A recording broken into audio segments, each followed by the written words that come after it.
Jazakallah khairan katsiran. Bismillahirrahmanirrahim. Assalamualaikum warahmatullahi wabarakatuh. Alhamdulillahirrabbilalamin. Wassalatu wassalamu ala asrofil anbiya'i wal mursalin wa ala alihi wa sahbihi ajma'in amma ba'du.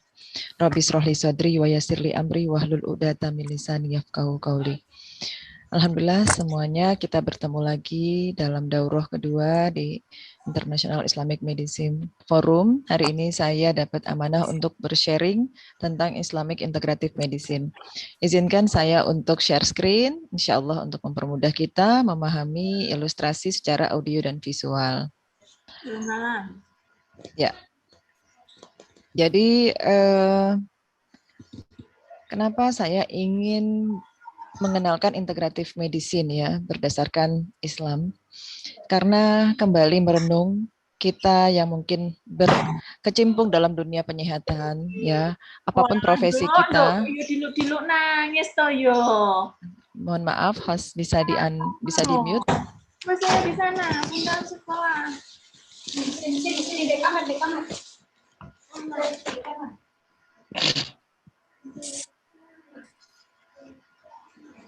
Panitia mohon izin bisa di mute para peserta biar tidak masuk. Siap dokter, sampun.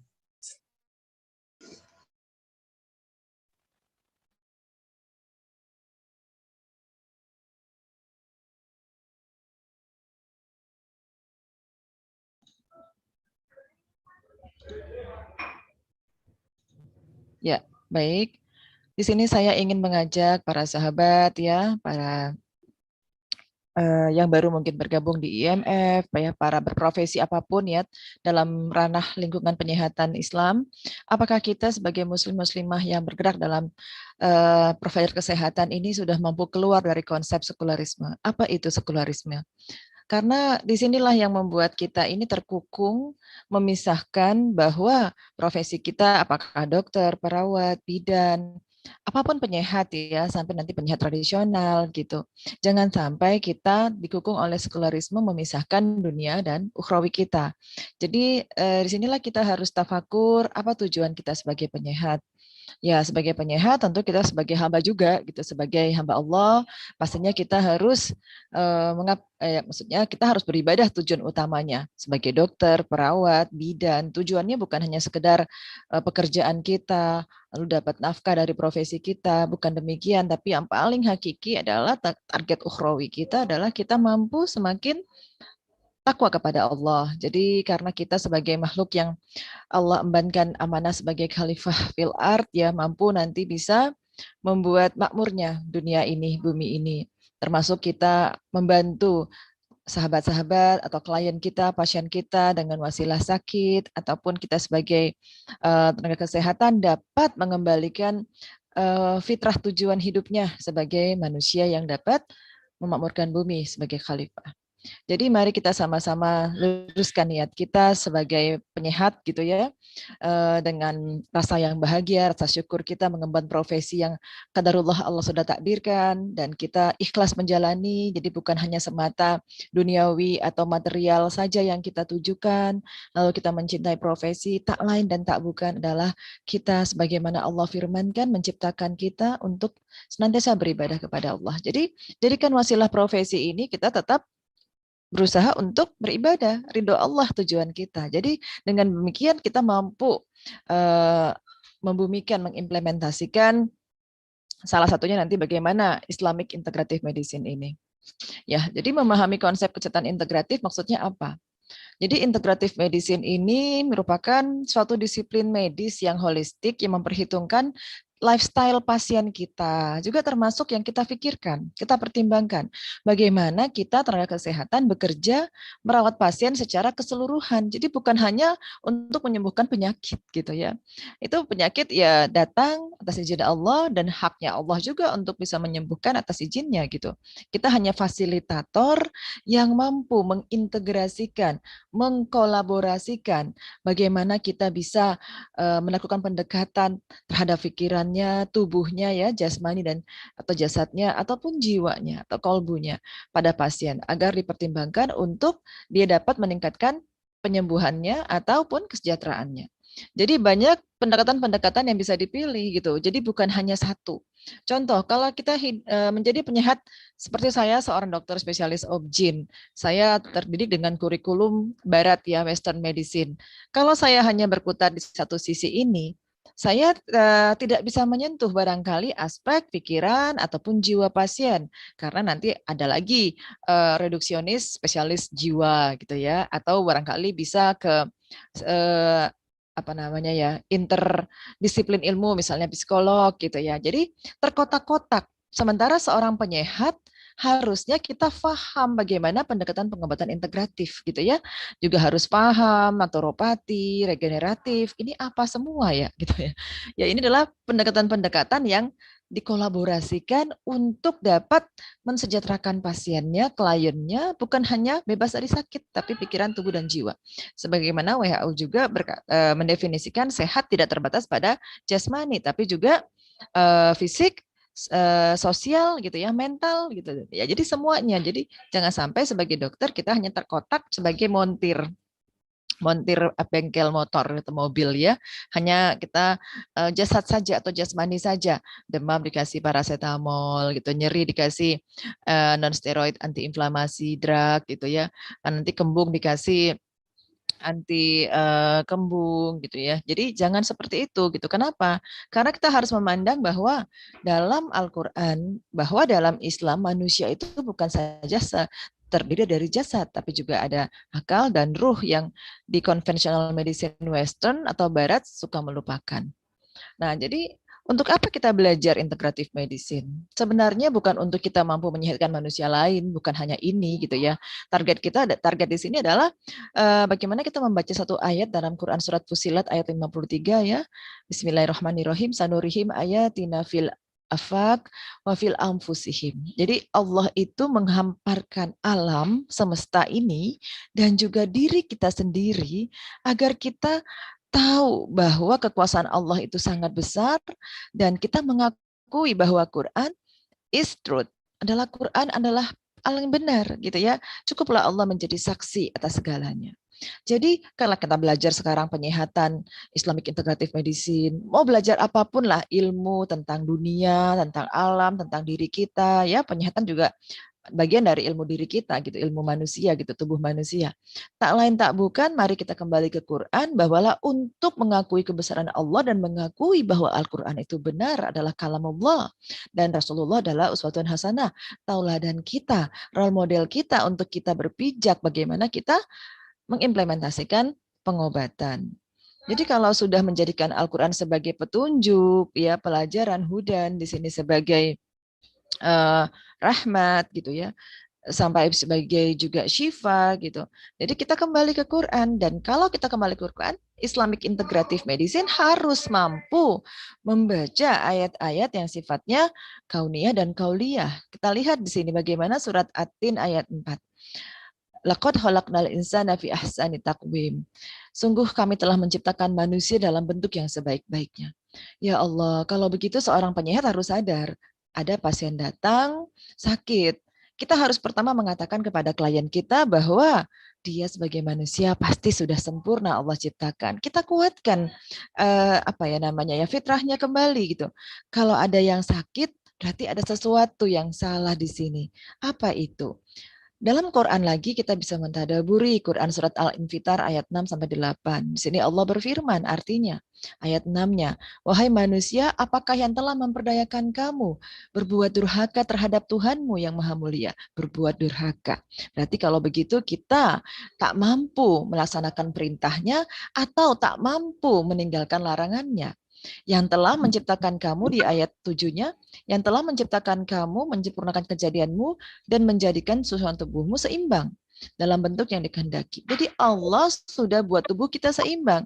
Namun karena kedurhakaan kita kepada Allah, barangkali perintah Allah kita tidak lakukan dengan benar, barangkali larangannya tidak kita jauhi gitu ya.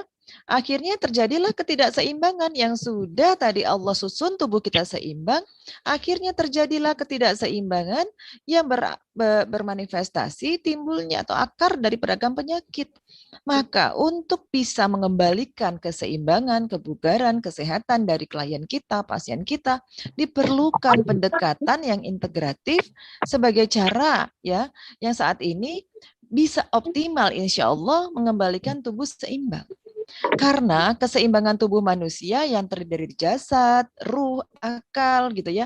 Jangan lagi kita berpandangan konvensional medicine yang hanya memandang pasien kita, klien kita terdiri dari fisik saja gitu. Ada aspek spiritualnya, emosionalnya, mental, sosial yang juga harus kita sentuh sebagai tenaga kesehatan. Bagaimana implementasinya? Kalau barangkali kita masih awam, kenapa kita harus keadaannya seimbang? Kenapa harus integratif? Karena kalau kita masih sebagai penyehat yang memandang tubuh hanya sepenggal-penggal, ya mohon maaf, ini masuk lagi.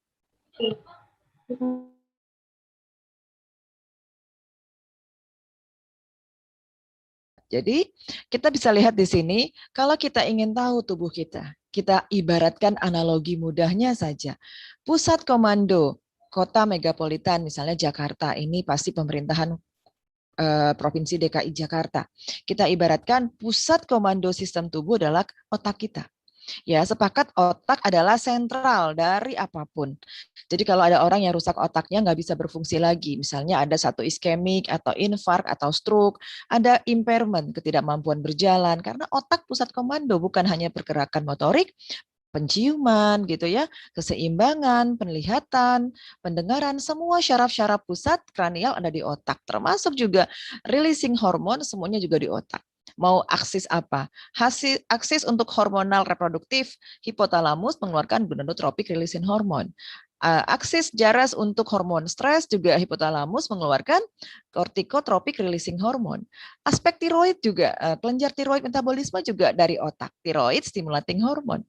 Prolaktin juga menyusui di otak. Sampai nanti mau bersalin juga oksitosin dikeluarin di otak.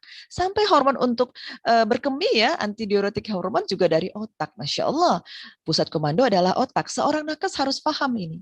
Kemudian sistem imun daya tahan tubuh diibaratkan sebagai tentara Polri yang berjaga gitu ya. Karena kalau misalnya ada satu benda asing, ada intruder penyusup ke suatu kota atau negara, pasti mereka harus mampu memblokade faham-faham yang masuk yang mungkin akan merusak ketahanan dari satu kota. Kemudian aliran darah atau getah bening merupakan jalur logistik supply chain sembako. Misalnya kota Jakarta, supply chain dari sayur, buah-buahan dari Bogor. Kemudian nanti tim untuk pengangkutan tadi ya, logistik tadi sampai ke pasar induk harus lancar gitu ya, agar nanti masyarakat dapat berbelanja untuk mencukupi kebutuhan pokok mereka. Tapi tadi supply chain dari hulu gitu ya, dari Bogor gitu. Jadi kalau nanti terhambat, misalnya ada banjir gitu ya, ada badai, ada segala macam, pasti tim pengangkut logistik tadi macet, mampir dulu ke shelter sehingga terhambat. Jadi kalau misalnya aliran darah ini ada yang memblokade gitu ya, aliran nggak lancar, bagaimanapun nutrisi dari dalam darah, oksigenasi, sistem imun, apapun ya macet gitu, nggak sampai target. Akhirnya hipoksia, jaringannya menjadi rusak lama-lama dan seterusnya. Kemudian kondisi emosi. Nah, emosi merupakan jiwa psikologis, kita ibaratkan sebagai cuaca. Walaupun tim armada pengangkut logistiknya sudah bagus gitu ya, jalannya juga rata gitu ya, tidak terlalu banyak jalan yang buruk, tapi di tengah jalan kita tiba-tiba dihempang dengan hujan badai, banjir gitu ya, atau banyak hal lah yang namanya bencana alam, longsor, sehingga terputus. Apa terjadinya? Tidak sampai juga. Nah ini, kalaupun semua sudah bagus, pembuluh darahnya sudah bagus, tidak ada sumbatan, tapi yang punya tubuh punya stres kronis. Apa yang terjadi? Aktivasi dari kelenjar hormon adrenal mengaktifasi kortisol. Kortisol langsung aktivasi epinefrin atau adrenalin, mengecilkan jalur penghantaran pembuluh darah. Nah, ini juga jadi emosi ini berdampak sekali gitu terhadap jalur jalannya sistem pembuluh darah maupun kelenjar getah bening. Telekomunikasi, sistem syaraf, ya kalau nggak ada sistem telekomunikasi barangkali tidak sampai ini sharing saya melalui daring ya. Nah, jadi internet ini juga melalui situs-situs syaraf. Jadi tubuh juga gitu nggak ada gitu pipa-pipa yang langsung connected gitu, tapi merupakan jaras-jaras syaraf yang saling berhubungan antara sinaps. Nah, jadi terus seperti itu, Pak. Sistem pembersih ya, dinas kebersihan sampah gitu juga harus ada nih. Organ dari mulai ginjal ya termasuk paru-paru keluarin CO2, ginjal mengeluarkan urin, usus mengeluarkan defekasi gitu ya. Pori-pori kulit mengeluarkan uap atau cairan atau keringat itu juga harus itu. Kalau tumpukan sampah di tubuh tertumpuk-tumpuk ya akhirnya misalnya orang yang gagal ginjal, urium kreatininnya meningkat, disuruh akhir cuci darah karena fungsi dari pembuangan tidak berfungsi gitu. Nah, jadi kalau misalnya lah sistem yang begitu sangat kolaboratif ini ada saja salah satu yang salah. Misalnya sistem tata kota sudah berjalan bagus, otaknya sudah bagus, semuanya sudah bagus, tapi tiba-tiba ada sampah. Ya, contohnya tadi sampah tubuh lah, salah makan, salah balur, salah hirup gitu ya, menumpuk luar biasa di tubuh. Apa yang terjadi? Tersumbat. Ya, aliran tidak lancar, beresiko banjir. Maka terjadilah barikade dari sistem imun yang kita ibaratkan tadi tentara dan Polri gitu ya, memblokade. Kemudian karena tadi banjir, korsleting, dimatikan listriknya, kotanya gelap, muncul misalnya patogen atau di sini kita ibaratkan kriminal gitu ya, kriminalitas meningkat karena tadi gelap, menjara. Kemudian jalur ditutup, ya udah akhirnya blunderlah kota itu menjadi carut marut. Itu juga tubuh. Jadi kalau kita sudah paham tubuh ini tidak bisa dipisah-pisah itu dengan paham reduksionis, sakit gigi, giginya diobatin, jangan-jangan ada masalah di gusinya, jangan-jangan ada habitnya yang salah gitu ya. Sakit misalnya ada kesemutan jari-jarinya. Kita pikir asam urat aja, padahal bukan asam urat. Oh, ada kolesterolnya juga. Oh, ternyata dia kurang defisiensi nutrisi vitamin B yang mampu membuat suatu neurotropik dari vitamin yang bekerja untuk syaraf gitu. Jadi banyak yang harus kita pikirkan. Untuk itulah basic dari seorang penyehat tidak boleh dia berpaham sepenggal-penggal. Itulah makna dari integratif. Nah, bagaimana menghubungkannya dengan konsep Islam gitu ya, Islamic Integrative Medicine? Kembali kepada Quran. Ada 4 prinsip pengobatan dan penyehatan dalam Islam ya. Jadi di sini yang pertama, bagaimana penyakit merupakan diiringi dengan banyak doa ya, dengan pertaubatan, dengan mengakui muhasabah diri. Kalau sudah sakit ya Allah, terjadi ketidakseimbangan tubuhku. Ibarat tadi kota megapolitan yang tidak seimbang ya, jadi carut marut gara-gara cuma sampah ditumpuk gitu ya, kita makannya nyampah misalnya. Nah, jadi kita harus banyak muhasabah diri, doa ya, benediction. Yang kedua adalah ketika kita masih punya kesehatan, jangan sampai kita lalai menjaga kesehatan. Karena ada satu hadis yang mengatakan ada 2 hal yang membuat manusia tertipu, waktu kesehatan dan waktu luang. Jangan sampai kita sebagai muslim ataupun sebagai penyehat lupa mengingatkan saudara kita melalui promotif kita, penyuluhan kita, ayo jaga kesehatan gitu ya. Lalai jangan sampai. Kemudian kita juga harus optimis karena Allah menjanjikan, Allah send cure for every disease. Allah janji menyiapkan obat bagi setiap penyakit. Jadi kita akan tidak lagi galau gitu ya. Insya Allah gitu, Allah pasti menurunkan obatnya asalkan tepat. Dan cure need divine intervention. Di sini wa idza maritu fahuwa yasfin. Harus ada pendekatan-pendekatan yang sifatnya ilahiyah, mengembalikan bahwa segala penyakit walaupun tidak seimbangan terjadi, tapi cari Allah. Kita sebagai tenaga kesehatan hanya fasilitator gitu ya. Jadi jangan sampai kita beranggapan kenapa Allah tidak menerima tobat kita, doa kita, itu nggak boleh gitu ya. Jadi harus kita paham ya, di sini saya kutip dari tulisan saya dalam disertasi saya bahwa basic dari prinsip penyehatan dalam Islam itu pertama tadi kita baca ayat-ayat di sini ya, bagaimana Nabi Ayub ya berdoa kepada Tuhannya ya, Rabbahu anni masani yadurru wa anta arhamur rahimin gitu ya. Doa seorang anbiya ya menjadi suatu kisah yang harus kita mampu mengambil ibrohnya gitu ya. Pegangan kita kan Al-Qur'an. Dan gimana pun Islam, konsep ini dalam penyehatan harus kita pegang gitu. Jadi kalau ada orang yang sudah putus asa, jangan putus asa. Allah sudah kisahkan dalam Al-Quran, Bu, Pak, gitu ya. Tidak ada manusia yang sakitnya sebelum Nabi Ayub dan sesudah Nabi Ayub yang lebih berat dari Nabi Ayub.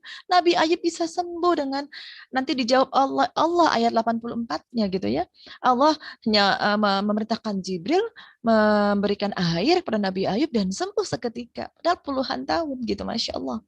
Nah, kemudian ada lagi di sini bagaimana Allah itu menguji seseorang dalam surat Al-Baqarah 214, menguji seseorang untuk bisa masuk surga. Tidak ada yang tanpa ujian, ya. Ya, jadi bagaimana orang-orang sebelum kamu?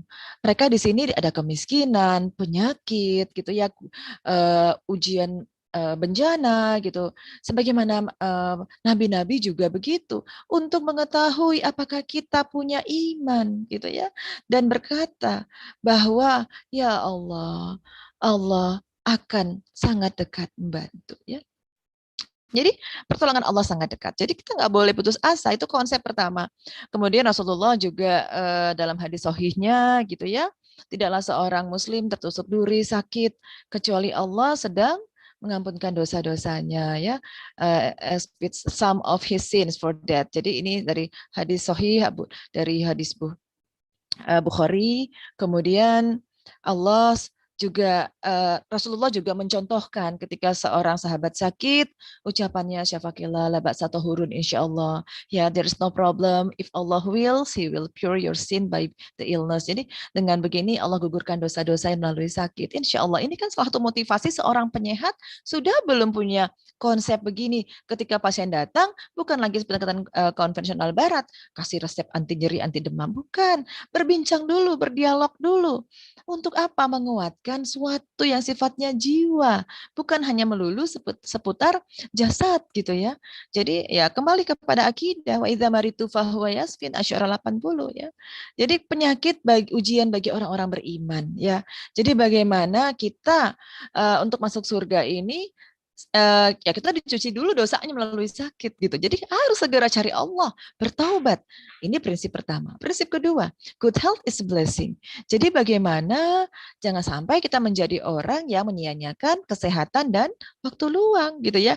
Ayo ingatkan saudara kita melalui misalnya saat ini lagi pandemi ya, promotif melalui daring dengan online. Ini salah satu ikhtiar konsep integrative medicine gitu ya. Kemudian apalagi di sini Rasulullah juga bersabda bagaimana jangan sia-siakan 5 keadaan sebelum 5 keadaan ya. Waktu muda sebelum waktu tua, sehat sebelum sakit, waktu luang sebelum waktu sempit ya. Kaya sebelum miskin, hidup sebelum mati ya. Ini harus benar-benar kita muhasabah terus setiap hari. Dan prinsip ketiga, bagaimana kita harus percaya diri Allah pasti menurunkan obat untuk segala penyakit kecuali kematian. Ya, jadi bagaimanapun ini akan membuat kita tidak menjadi putus asa gitu ya. Jadi bagaimanapun kita harus cari pengobatan yang tidak menggunakan hal-hal yang haram. Jadi inilah yang membuat akhirnya kita kembali di sini ingat lagi bagaimana tubuh kita disuruh untuk misalnya minum madu ya. Bidring madu untuk warnanya bermacam-macam yang tergandung kemanfaatan untuk penyembuhan untuk manusia.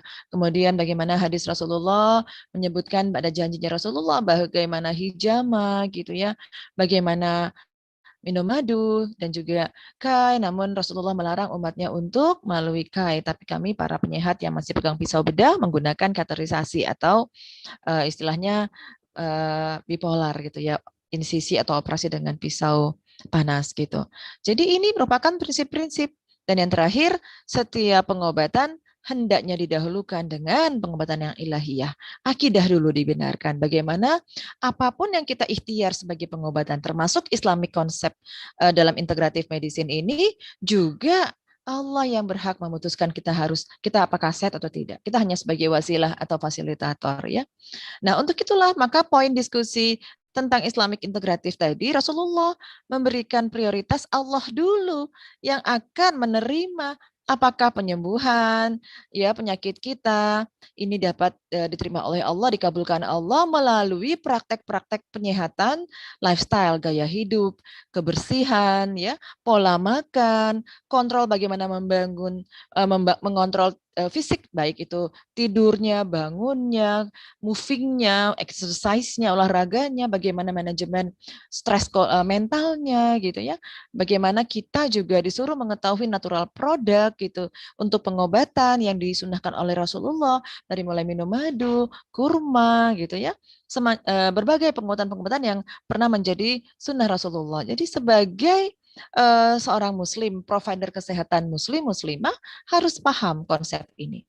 Dan kemudian lahirlah suatu konsep integratif, mengkolaborasikan aspek tadi yang sifatnya jasad, psikologis gitu ya, sifatnya ruh atau akal, kolbu, apapun itu istilahnya ya.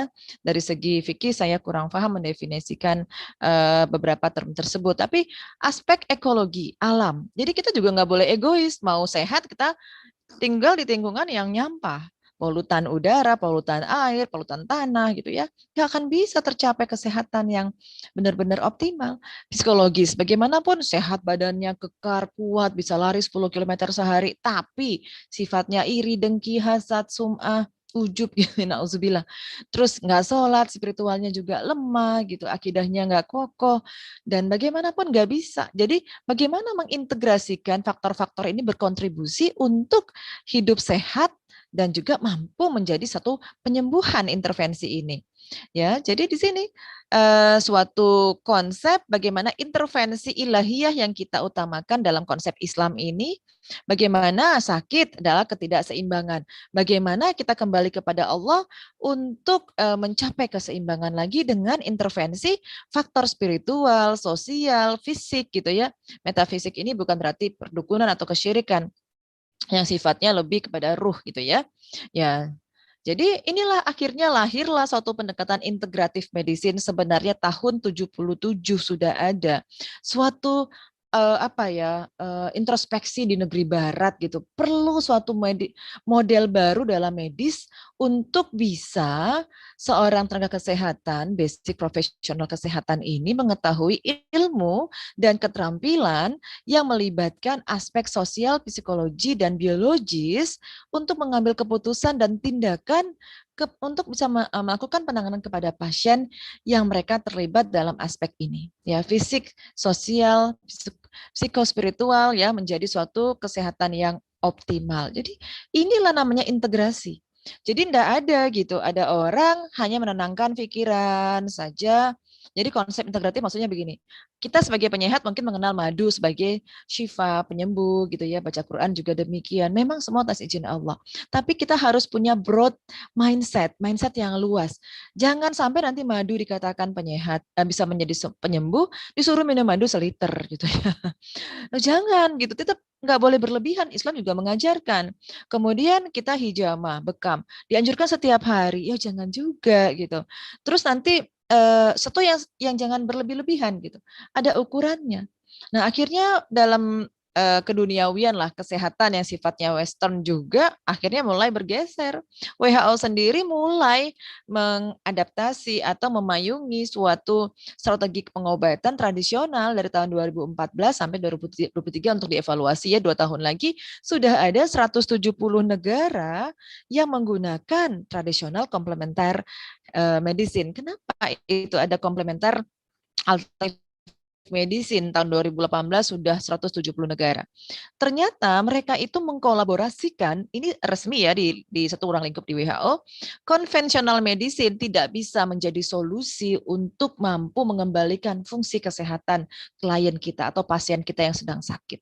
Banyak keterbatasan dalam penyehatan yang sifatnya melalui konvensional. Kemudian bagaimana ya kalau kita integrasikan ya.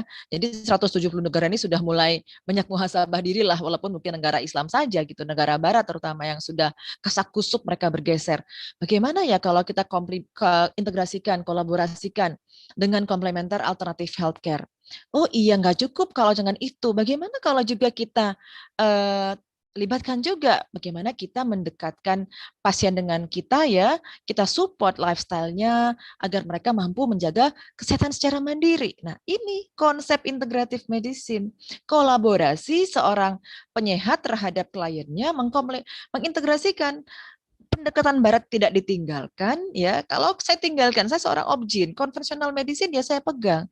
Tiba-tiba ada pasien obgyn perdarahan gitu ya, tensinya tinggi gitu, udah emergensi sekali gitu, 200 per 120, gawat janin. Kalau saya hanya pakai komplementer, barangkali saya hanya pijat, saya hanya aromaterapi, saya akan terlambat untuk memberikan life saving. Untuk itulah integratif medicine ini harus saya implementasikan, tetap menggunakan obat-obatan untuk treatment emergency tadi, critical care tadi, tapi setelah nanti terjadi kestabilan, saya kembalikan fungsi keseimbangan hidupnya dengan pendekatan. Barangkali dia obesitas. Bu, bagaimana kalau Ibu turunkan berat badan perlahan? Ini menu dietnya, Bu. Bagaimana Ibu yang selama ini stres, cemas saat hamil, gaduh gelisah? Ayo bagaimana kita diganjar pahala luar biasa sebagai ibu madrasatul ula oleh Allah yang sedang hamil gitu ya, doanya bahkan mustajab gitu. Jadi kembali ibunya merasa percaya diri, mulai turunlah cemas dan depresinya. Ini pendekatan integratif gitu. Lihat di sini luar biasa American Board of Integrative Medicine. Malaysia juga Persatuan Perubatan Integratif Malaysia ya. Di Carolina Amerika juga integratif, Arizona, South African. Bahkan tahun lalu saya sempat ikut di bulan Mei tahun 2020 di Kongres Integratif Medicine ya di Amerika. Kemudian di Inggris nanti, di Eropa, November tahun 2021. Masya Allah. Kemudian di Kanada juga demikian. Indonesia belum. Ya, istilah ini sebenarnya adalah kalau bahasa lama holistic care. Namun ini lebih terintegrasi dengan ilmu-ilmu yang dikolaborasikan dengan konvensional. Jadi tidak meninggalkan yang konvensional. Istilah inilah yang kemudian disebut dengan integratif. Jadi agar paham. Bedanya apa konvensional dengan integratif yang sekarang juga bisa diterminologikan sebagai functional medicine atau personalized medicine. Bedanya ketika tubuh, ya pikiran, jadi body, mind, and spirit ini kalau di konvensional barat yang dulu ya, yang lama terpisah. Jadi dokter nggak pernah itu nyentuh pasien dari aspek psikologis. Datang demam, pakai suhu, oh iya 38,8. Kasih obat penurun panas gitu ya, antipiretik. Oh iya dia diare, kasih anti diare gitu ya. Jadi separate ya, terpenggal. Tapi kalau dia integratif tidak bisa dipisah-pisah, unified gitu ya. Kemudian pertimbangannya adalah tubuh manusia seperti mesin. Jadi ibarat mobil rusak dinamonya, rusak apa ya akinya gitu ya segala macam ya. Jadi membuat dia terpenggal-penggal reduksionis gitu ya kalau konvensional medicine. Kemudian kalau dia integratif, universe keseluruhan, tadi aspek semuanya didekati gitu. Perannya adalah bagaimana misalnya pengobat penyakit gitu ya, dianggap organnya yang gagal. Ya, organnya rusak gitu. Padahal konsep selagi manusia itu masih hidup di atas muka dunia, Allah menjamin adanya regeneratif, keseimbangan. Contoh saja, kenapa kulit teriris dibiarin saja? Allah pastikan itu bisa sembuh dalam waktu 2 minggu. Asal yang punya badan tetap makan, memberikan nutrisi gitu ya. Jadi kayak sel darah, kenapa kita kalau mendonor darah gitu ya, datang ke PMI, datang lagi ya Pak, Bu, 3 bulan lagi. Karena di sana 3 bulan sekali ada sistem hematopoiesis dari sumsum tulang membentuk sel darah baru. Sama sel telur juga begitu, 28 hari sekali ya, siklus adanya ovulasi, kemudian juga sel sperma demikian, ada regenerasi. Jadi bukan organnya yang rusak, kita harus mundur di hulu, ada ketidakseimbangan sini, imbalan sistem ya. Jadi perspektif menghadapi penyakit demikian bedanya. Kemudian peran dari pengobatannya adalah bagaimana kita di konvensional selalu yang diutamakan menekan simptom, gejala sakit tadi ya. Jadi pulang dari dokter segenggam nih obat sakit gigi, obat demam, obat infeksi, obat mual, obat nyeri tukak lambung, bingung. Padahal kalau kita mau restore harmonisasi keseimbangan, kita harus berangkat ke hulunya. Apa yang salah nih? Apa akar masalahnya sampai dia sakit gigi? Oh ternyata bukan masalah giginya yang sakit. Habitnya tiap malam makan permen nggak sikat gigi nih anak gitu ya. Ya, jadi kalau kita tadi beranggapan yang cuma konvensional, misalnya saya sebagai obgyn ada kista ovarium, saya tahu banget kista endometriosis secara ilmiah karena estrogen dominan. Kalau saya sebagai obgyn yang paham integratif, Bu, oke sekarang sudah 20 cm kistanya, saya angkat deh Bu, karena sudah menekan organ-organ lain, ususnya, kandung kemihnya, yang sudah kualitas hidupnya sudah terganggu. terganggu. Saya operasi, tapi saya harus berangkat ke hulu. Bu, ini karena estrogen dominan. Ibu tahu bahwa hormon estrogen berasal dari lemak jenuh atau kolesterol yang jahat lah, tanda kutip. Ibu harus batasi asupan kolesterol dari lemak jahat, LDL. Ibu harus turun nanti agar hormon estrogen ibu tidak meningkat. Dengan demikian, sang ibu tidak akan datang ke saya lagi untuk saya operasi di ovarium sebelahnya tumbuh lagi. Nah, tapi kalau saya tidak mengatakan dengan pendekatan integratif, ibunya datang lagi bulan depan, tumbuh lagi sebelah kanan. Jadi tidak heran kalau ada estrogen dominant disease gitu ya. Contohnya penyakit tumor payudara. Pernah saya dapat satu pasien yang berkeluh kesah kepada saya, ada fibroadenoma mami ya, tumor jinak pada payudara sampai 8 kali operasi. Dokternya terlalu punya pandangan konvensional, lupa gitu mengingatkan ada suatu yang di hulu yang menyebabkan dia terjadinya estrogen dominan ya. Jadi treatmentnya fokus adalah holistik kalau di integratif, kalau ini organ per organ. Jadi ini adalah promote self healing ya. Seperti ini saya melakukan promosi integratif medicine pada para sahabat nakes agar nanti paham bagaimana mengimplementasikan gitu ya. Jadi ini intervensi utamanya kalau konvensional obat dan pembedahan. Tapi kalau ini bagaimana nih dokter medis selalu cerewet nih puasa dengan menunya sampai saya susun nih Senin Kamis begini nih. Bagaimana asupan makronutriennya, karbo, lemak dan proteinnya, bagaimana vitamin dan mineralnya, bagaimana nanti perlu support dari magnesium untuk relaksasi pada orang-orang wanita yang bergejala premenstrual syndrome-nya. Jadi ada basic keilmuan dasar yang kuat untuk bisa sebagai pengimplementasi integratif gitu ya. Walaupun tidak harus bersekolah formal, saya juga belajar ini non formal atau ikut suatu kursus short course gitu ya. Karena memang sudah terlegitimasi secara universal di dunia, ilmu integratif medicine adalah suatu pendekatan yang baru bagaimana kita berusaha menyehatkan, mengembalikan fungsi keseimbangan pasien. Nah, ini 7 prinsip dari seorang integratif medicine health provider yang should have the principle, yang kita harus punya prinsip ini. Ya, jadi kalau mau belajar integratif nggak paham ini nggak bisa gitu ya. Walaupun saya mungkin acak-acakan tidak 1, 2, 3, 4, 5 seperti ini circle, saya mulai yang pertama karena saya ingin membuat suatu konsep Islam dalam mengimplementasikan integratif medicine. Karena kalaupun kita sudah integratif gitu ya, namun ada aspek spiritual yang kita keluarkan, karena di sini tidak menyentuh aspek spiritual, kita kering gitu, bukan kering. Kan tadi sudah di awal target kita sebagai penyehat adalah ridho Allah. Kita beribadah juga dengan profesi ini supaya Allah ridho ya, dapat meneruskan syiar-syiar agama Allah ya, dapat meneruskan sunnah-sunnah Rasulullah gitu. Jadi bagaimana suatu pendekatan kesehatan yang integratif ini melibatkan pertama akidah dulu, spiritual. Seorang penyehat yang integratif setelah dia punya 7 aspek tadi, yang pertama juga mengimplementasikan spiritual. Kembalikan ketika udah sakitnya berat banget, datang ke klinik kita. Bu, Pak, tenang, insya Allah. Allah itu pasti menurunkan obat untuk setiap penyakit. Ya. Jadi yakin, Pak. Jadi ini sudah kita yakinkan. Dan jangan khawatir, Pak. Wa idza maritu fahuwa yasfin. Apabila aku sakit, dialah menyembuhkanku. Allah yang sembuhkan.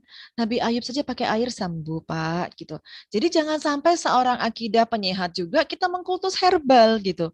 Karena herbal medicine merupakan sekelumit dari pendekatan integratif. Dan ke saya sendiri, kadang-kadang saya lupa gitu. Ada datang ke saya tuh ada gangren kaki gitu ya, jadi burger disease. Saya lihat ini ya Allah, katanya dok ini bagus ya dok kalau pakai satu ramuan apa dari pulau lain gitu. Ibu jauh-jauh pergi ke sana. Di rumah ibu ada apa? Ada daun kelor dok, ada misalnya daun pepaya dok, ada apa gitu. Ya udah ambil aja Bu, bismillah, minta sama Allah, ridhonya Allah. Allah yang sembuhkan. Allah izinkan dengan produk ciptaannya ini Allah akan sembuhkan angkat penyakit ibu gitu ya. Dengan konsep ini pun pasien akan berusaha mencari yang dekat dengan lingkungannya ya, Rabbana khalaqta hadza batila. Tidaklah Allah menciptakan segala sesuatu dengan sia-sia. Nah, jadi akhirnya manusia-manusia yang menderita sakit ini nggak akan diribetkan dengan harus pergi mencari daun-daunan sampai ke Jerman ya, atau cari obat kanker sampai ke Kalimantan kayu bajakah yang viral. Jangan sampai kita tergerus akidahnya dengan mencari wasilah herbal medicine di kultus. Kadangkala misalnya penggagan bagus untuk otak, penggagan bagus buat ginjal gitu. Apapun bagus. Kalau saya berpandangan dengan integratif konsep ini adalah apapun yang Allah ciptakan bisa menjadi wasilah. Kalau Allah ridho, air putih pun bisa menjadi obat. Nah ini, jadi jangan sampai kita sebagai tenaga kesehatan jadi berbondong-bondong jualan herbal, apalagi sampai mengkultus. Iya dok, saffron itu bisa bikin nanti kita jadi punya anak. Iya Allah, yang bikin punya anak bukan saffronnya. Bagaimana Nabi Zakaria yang istrinya pun sudah mandul, tapi langsung berdoa pada Allah dengan rasa tidak pernah kecewa, berdoa kepada Allah, Allah kabulkan gitu. Ya, kemudian akidah bagaimana? Ya wa nunazilu minal Qur'an ma huwa syifa gitu ya. Bagaimana Quran dalam surat Al-Isra 82 Allah menurunkan Quran sebagai syifa. Barangkali baca Quran saja Allah angkat penyakit kita ya. Karena banyak penelitian ilmiah saat ini Mohon izin dokter, waktunya ya. kurang 3 menit. Oh ya. Jadi inilah yang akan kita kembalikan sebagai Islamic integratif aspek spiritual dulu ya. Doa-doa ini ya seperti Nabi Zakaria tidak pernah. Jadi ini yang saya harus ceritakan. Aspek 7 ini saya cepatin ya. Contoh ini natural, less invasif. Bagaimana integratif medicine juga melibatkan hijama, terapi Quran, minum madu, berpuasa, herbal medicine, aromaterapi, olahraga. Ini semua harus kita implementasikan. Tidak sepenggal-penggal ya sebagai wasilah lah. Insya Allah semoga Allah ridho. Berikutnya apa lagi? Kita mencari akar masalah, bagaimana waktu tidurnya, waktu bangunnya, ya, bagaimana keadaan mikrobiom probiotik tubuhnya, bagaimana asupan nutrisinya, gitu.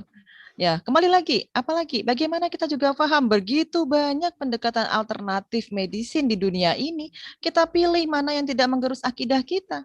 Akhirnya ada 5 besar, kita pilih mau yang mana. Apakah kita mau terapi pijat, apa mau terapi vitamin, apa mau herbal, boleh saja, tapi ini merupakan kolaborasi. Berikutnya, faktor wellness. Jadi jangan sampai kita melupakan aspek emosional, intelektual, fisikal, sosial juga kita pertimbangkan mendukung kesehatan seseorang. Apalagi, nah ini yang terakhir, bagaimana seorang penyehat integratif cuma punya basic conventional medicine. Jadi bagaimanapun ada legitimasi, dia seorang perawat, dia seorang bidan, dia seorang dokter gitu ya. Penyehat lah intinya seorang farmasis gitu. Dia harus punya dasar basic science. Karena sesungguhnya setiap organ tubuh kita ini kita harus kenal bagaimana menjadi penyehat kalau sistemnya dia nggak tahu gitu ya. Bagaimana dia mau jadi seorang nutrisi ahli gizi kalau ternyata dia nggak tahu. Di kultus makannya daun terus herbal. Padahal membran plasma sel itu butuh karbohidrat, butuh kolesterol baik, butuh protein. Jadi nggak boleh di kultus hanya makan sayur. Nanti bagaimana terjadinya defek dari plasma membran ini. Sementara plasma membran merupakan suatu jalur transduksi sinyal antar sel gitu ya. Jadi harus paham tentang sel dan sistem kelenjar, bagaimana sistem-sistem tubuh ya. Anda harus tahu sel itu harus ada yang mati dan ada yang tumbuh. Kita sebagai penyehat tidak mampu mensupport bahan baku untuk dapat mengganti sel-sel yang mati, akhirnya terjadi penyakit degeneratif. Nah, inilah aspek yang tadi harus diperhatikan luar biasanya dari mulai fisik, psikologis ya. Ada banyak hal bagaimana lingkungan dapat membuat koridor dalam menjalankan lifestyle-nya jauh dari tuntunan Islam gitu ya, minum alkohol, merokok, melakukan hal-hal yang sia-sia di malam hari, kurang istirahat gitu. Akhirnya gennya tidak stabil, akhirnya sakitlah penyakit kanker, diabetes, metabolic syndrome dan lain-lain. Yang salah apakah Allah? Tidak, karena kita tidak tahu ilmu menjaga kesehatan.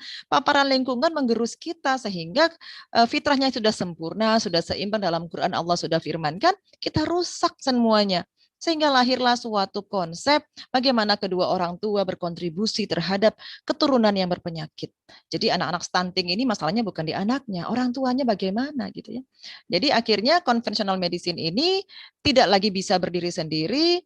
Kalaupun gangguan misalnya saya objin kemampuan mencari tahu infertil gitu ya, hanya mencari tahu oh spermanya kurang, oh rahimnya begini begitu, nggak bisa juga karena ada aspek lain yang harus kita ketahui gitu ya, bukan hanya sekedar gangguan hormon gitu. Ada aspek yang sifatnya nih lebih ke nutrisi, bagaimana stres manajemen, bagaimana spiritualnya, ini yang harus bisa disentuh. Jadi jangan hanya sebagai dokter nyuruh makan sehat saja, tapi lupa nyuruh manusianya cari Allah tadi. Dan lupa manusianya tidak disuruh menghindari zat-zat berbahaya seperti ini gitu ya.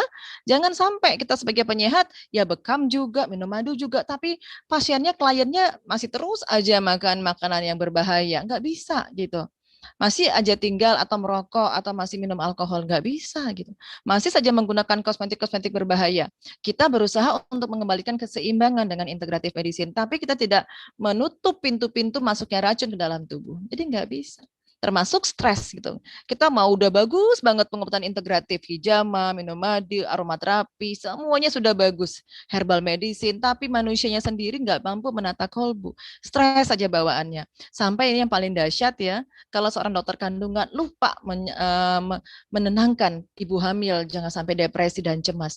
Ternyata ini akan berdampak ke generasinya, akan menyerta penyakit kardiovaskular, penyakit diabetes, sampai gangguan jiwa kepada anak cucunya. Ini sudah terbukti dari riset WHO, ibu-ibu yang cemas pada hamil akan melahirkan anak-anak yang hyperactive disorder, bahkan anak-anak yang cemas dan depresi.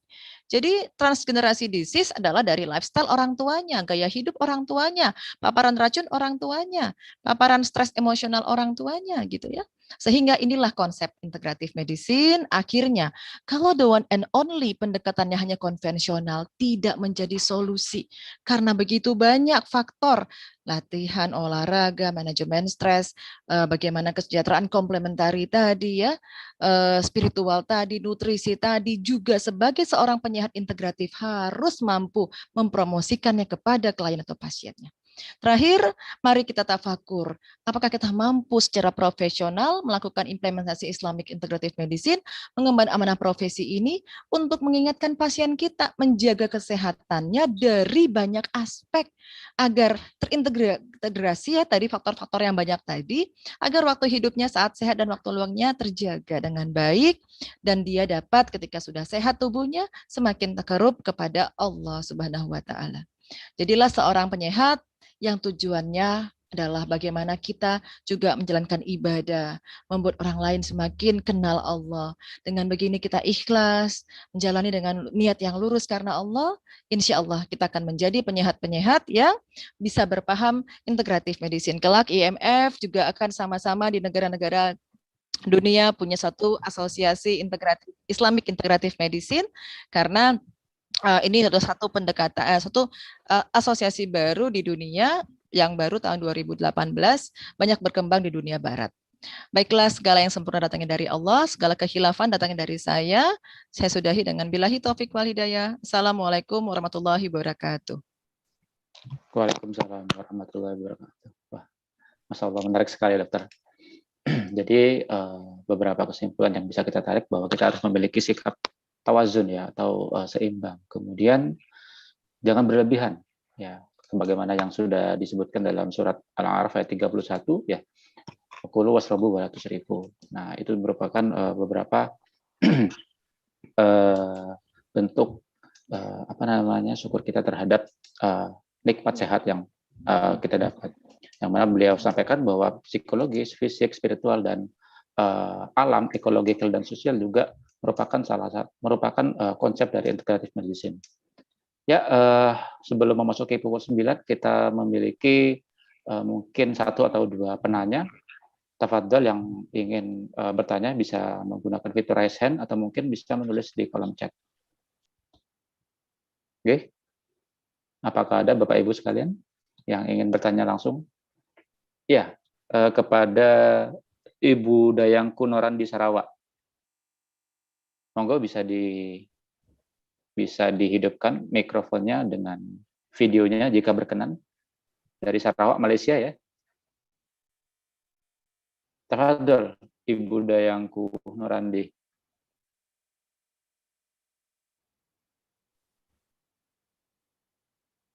Halo? Mau bertanya langsung atau menulis di chat?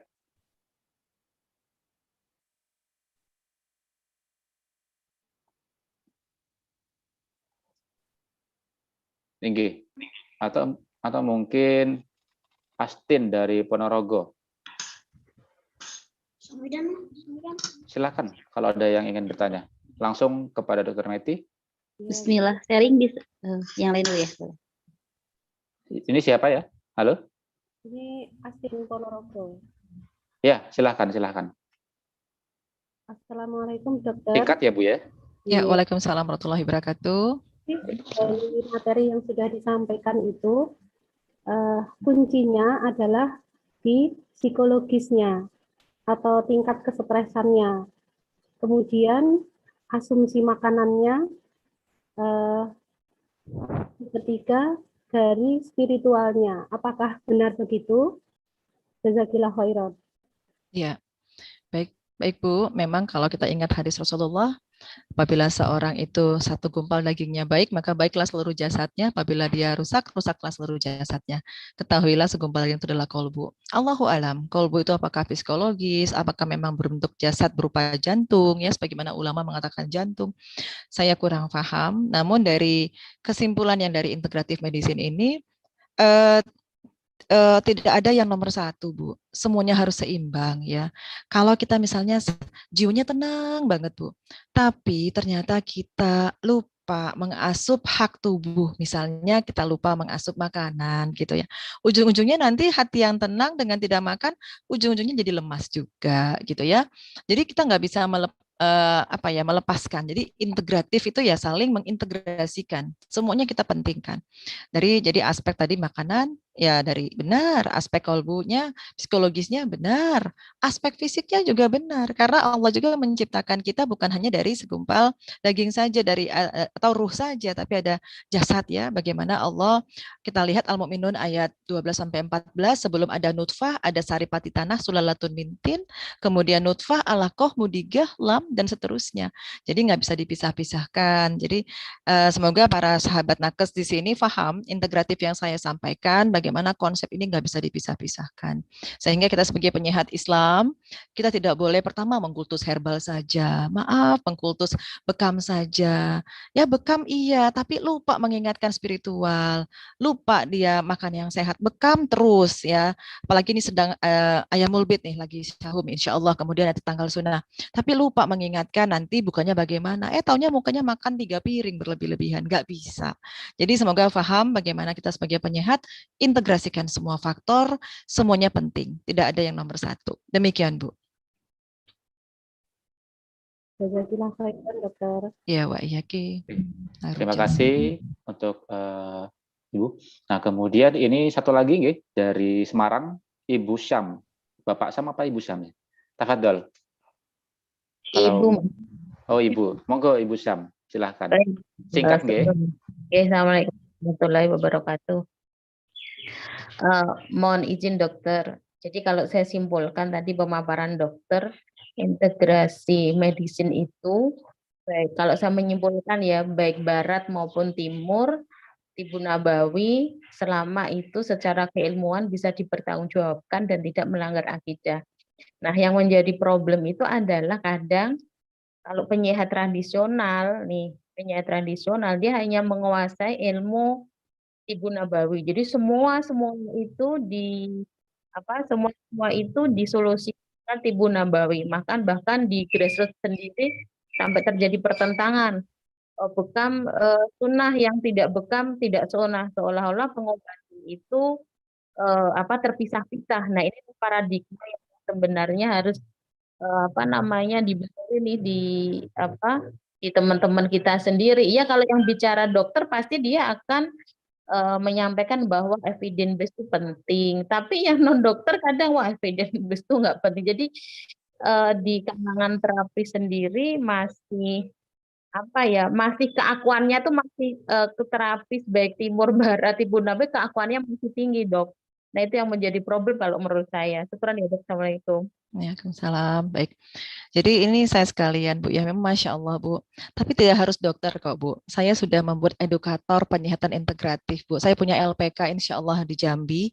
Saya menerima kursus dari ilmu yang saya dapatkan saya dapat certified insya Allah dari integratif medicine. Walaupun saya kursusnya dari dunia barat ya.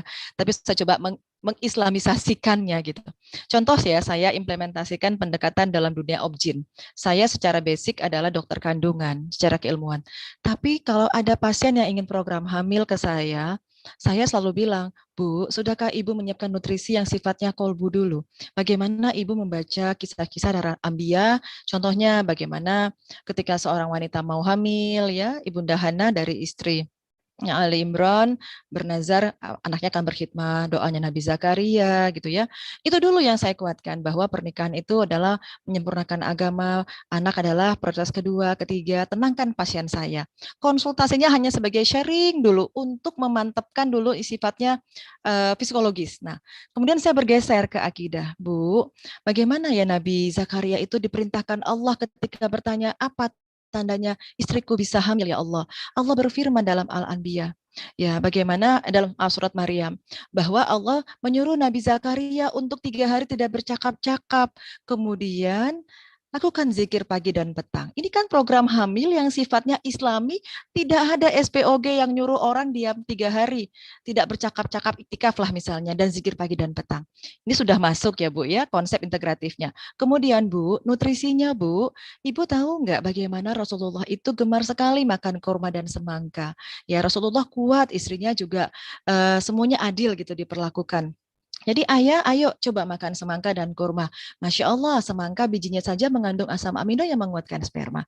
Istri bagaimana lemak yang baik untuk menguatkan hormon? Sudahkah ibu sering makan minyak zaitun? Ya, sudahkah minum madu? Nah, ini sudah integratif medicine. Apalagi contohnya saya di bidang obgyn ya. Nanti saya akan belajar di bidang dokter yang lebih umum gitu. Terus kemudian setelah itu secara konvensional saya kolaborasikan. Ya saya harus lihat juga Bu, bagaimana posisi rahim ibu, apakah ada kista yang melalui pengobatan konvensional USG. Apakah sperma suami ibu sudah cukup? Jangan-jangan tidak ada spermanya. Ya mudah bagi Allah. Kemudian saya dapat pasien spermanya tidak ada, azosperma. Nangis-nangis istrinya. Saya pegang tangannya. Bu, ibu tahu Nabi Zakaria sudah sangat beruban, istrinya sudah mandul menopause, bisa punya anak. Itu kisah dari Al-Quran yang kita harus beriman kepadanya. Ya akhirnya ternyata ada sumbatan varikokel, pergi ke konvensional di operasi. Inilah praktek-praktek implementasi integratif yang mudah. Tidak harus dokter, bidan pun bisa, nakes pun bisa, terapis pun bisa. Mungkin aspek yang ilmiah bisa rujuk ke dokter, tapi aspek yang non-konvensional bisa dilakukan. Belajar bagaimana mencari nutrisi yang baik untuk menguatkan hormon. Ini kan ada kursusnya. Tapi kalau kita hanya mengkultus, Tibun Nabawi pasti baik. Saya yakin perkataan Rasulullah pasti baik. Tapi kan kita ingat ibrah tadi, ya kisah dari Al-Quran, air putih pun bisa menyembuhkan. Ya, jadi tidak bisa kita menjumawa ini pasti benar gitu, enggak. Semuanya Allah. Kalaupun sudah melakukan cara-cara yang sudah Allah tuntun, Rasulullah tuntun, tapi kalau Allah nggak berkehendak juga nggak sembuh. Barangkali ajalnya sudah sampai. Nah, inilah aspek integratif yang sangat sederhana yang sebenarnya bisa dilakukan oleh terapis yang tidak berlegitimasi, berijazah kesehatan. Karena saya sudah mendidik edukator, penyuluh posyandu secara integratif dan Masya Allah gitu ya, luar biasa, sangat sederhana. Dan integratif medicine kenapa saya ambil payungnya? Karena saya juga bisa ingin syiar di internasional. Insya Allah nanti dengan IMF saya akan sampaikan di Australia bulan Juli saya akan presentasi Islamic Integrative Medicine dalam pendekatan pasien obstetrik, insya Allah. Jadi kita bisa bawa payung ini secara ilmiah. Demikian sharing dari saya. Alhamdulillah. Masya Allah, tabarakallah, Dr. Meti.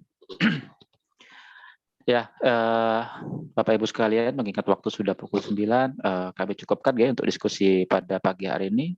Jazakillah khair untuk Dr. Meti, semoga ilmu yang diberikan pada Dr. Meti dapat kita manfaatkan dan kita aplikasikan. Barakallahu fiik. Dr. Meti, terima kasih sekali atas ilmu-ilmunya dan terima kasih sama-sama. Ya, nanti kita akan mungkin ada beberapa kesempatan lain bagi Bapak Ibu yang ingin bertanya langsung kepada Dr. Meti. Kita akan buat beberapa, mungkin nanti ada acara-acara lain yang insya Allah Dr. Meti menjadi narasumbernya. Syukran Dr. Meti. Assalamualaikum warahmatullahi wabarakatuh. Assalamualaikum warahmatullahi